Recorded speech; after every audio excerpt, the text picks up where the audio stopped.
Hi, in this video we're going to show you how to install Windows XP as a virtual machine in VMware Workstation Professional. So VMware Workstation is now free to use ever since Broadcom bought them out. So it used to be $200, but now it's free. So once you install VMware Workstation and get it configured, you could easily create a Windows XP virtual machine. All right, so we're going to show you how to do it, but first we're on the download page on the archive.org website. You might be able to find other pages that have downloads as well, and I'll also put this link in the description. So what you want to do is download the ISO image. You can see it's 589 megabytes, and here's the key for it when you install it as well, so you're going to need that. All right, so I already have it downloaded, so now I'm going to go over to VMware Workstation. All right, so I'm going to create a new virtual machine, File, New Virtual Machine. I always like to use the custom to get all the extra options. All right, we're going to stick with the current version of Workstation. And you could change it to a lower level here, but you're going to be missing out on compatibility. So there's no real reason to do it unless your virtual machine needs it for some reason. All right, click on Next. All right, so now I'm going to choose the ISO file that I have downloaded for Windows XP. You can see it detected Windows XP from the ISO image. All right, so now it wants the product key, so I'll go to pause the video, type that in real quick. Then I usually skip this option here to personalize Windows, but you do need to put something just to get the next button to work here. All right, so I already have a Windows XP virtual machine, so it wants to put a 2 after it, so I'm just going to go with that since it's just for testing in the video here. All right, so now you can pick your number of processors and cores. You probably get away with 1 and 1, but I'll just give it a dual core processor here.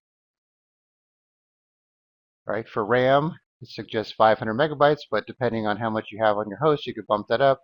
Let's just give it a gig of RAM here. Now let's give it 2 just to make sure we're super fast here. And then here you want to stick with network address translation, so it'll use the internet connection from your host computer. And then we're going to go with the defaults for the SCSI controller, SCSI disk. So we're going to create a new virtual hard drive here. So it's recommended 40, so you could bump that up if you're going to be installing some programs. So let's just say 60. And I like to store it as a single file. It just makes it easier to manage because if you're not backing it up somewhere, you don't really need to have multiple disk files. And then this option here, you want to leave it unchecked because if you check this, it's going to use 60 gigs on your hard drive on your host, even if the virtual machine is not using 60 gigs. But if you use this, it's only going to use what the virtual machine needs. And as the virtual machine needs more space, it'll use more space on your hard drive on your host computer until it fills up to the 60 gigs. All right, so here's the disk file. You can leave the default or change it if you want. Sometimes I like to do something like that. So if I add another disk later, like for a D drive or E drive, then I'll know which disk file goes with which virtual hard disk. All right, so here's the summary here. And then you can customize the hardware if you need to add anything. So if you want to add something like a floppy drive or another network adapter, you can do that from here. All right, click on Finish. All right, so now we're going to start it up here and see if it boots from the ISO file.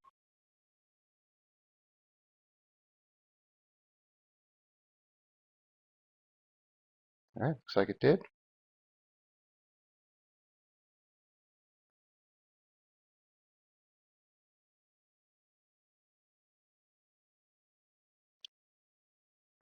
And by the way, you want to press Control Alt to get your mouse out of the operating system, like so. But once you install VMware Tools, you don't need to do that.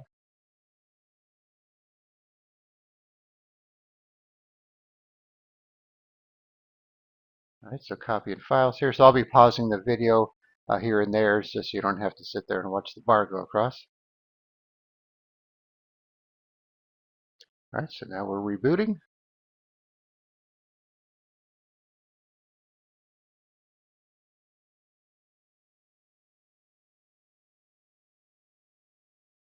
All right, so now it's going through the graphical part of the installation.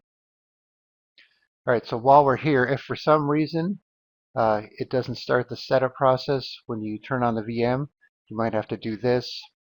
I'm going to go to this VM because let me go to the settings here.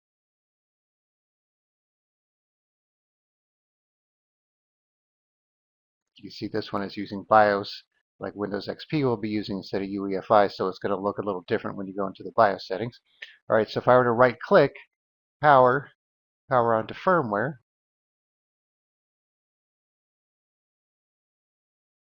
and then you can see here we have a boot option, so you might have to come in here, go to CD-ROM, hit the plus key to move it to the top, and then you want to go to exit and save changes, and then it should boot to the ISO file that way. So this is only if it doesn't do it, right off the bat when you first start it up after mounting the ISO file. So keep that in mind. I'm just going to kill the power here.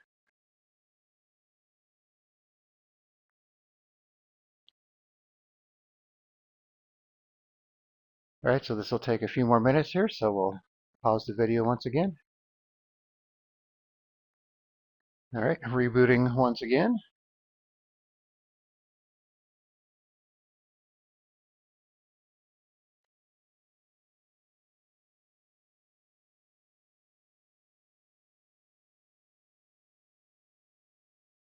All right, got this weird little error here.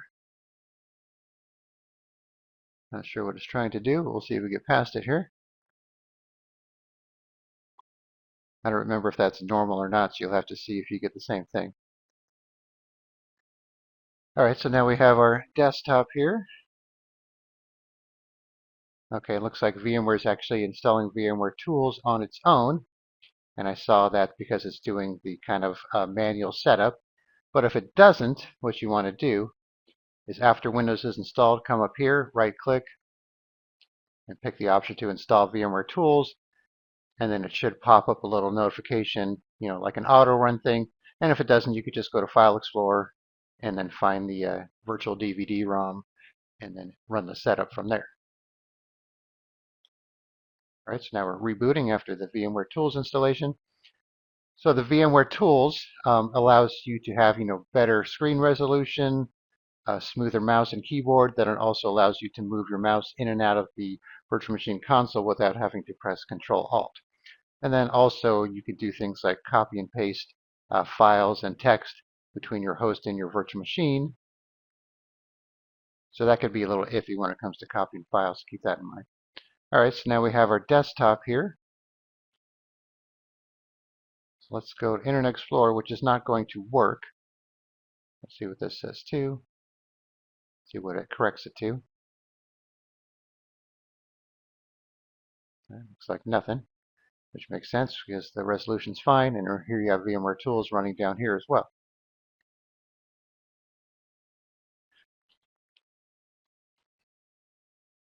Okay, so you can see update your browser. Your browser isn't supported anymore, so you'll need to install a different browser. All right, so I'm going to pause the video, and I'm going to go out and get a browser that should work with Windows XP. All right, so I downloaded this browser here called Supermium. I think that's how you say it. So this will work with Windows XP. There are other ones like Pale Moon and some others you could check out. All right, so I'm going to right-click this, copy, right-click paste, and that's why you need VMware Tools to be able to do this. All right, let's see if this works after we try to install it here.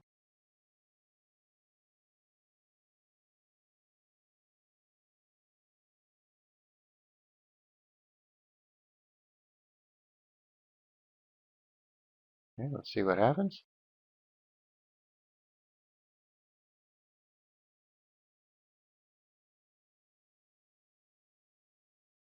Skip the sign in. Let's just see if we go to Google itself here.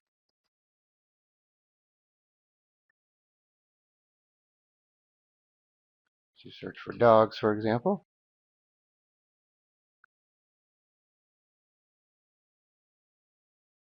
All right, seems to work okay. So I'll put a link in the description for this setup file too, so you don't have to go out searching for it. But like I said, there are other browsers you could use as well. Alright, so we have Windows XP installed. Let's go check out some files here. So we have our C drive here. We even have a floppy disk, which we don't need probably. Network places we're not going to worry about.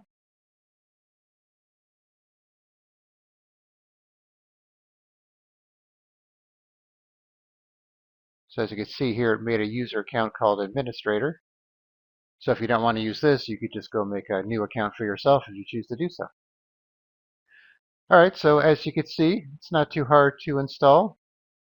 So once again, I will put links in the description for where you can download the ISO file, where you can download the web browser, and I'll also put the serial number for the license in the description, and then you can try it out for yourself. Alright, thanks for watching, and be sure to subscribe.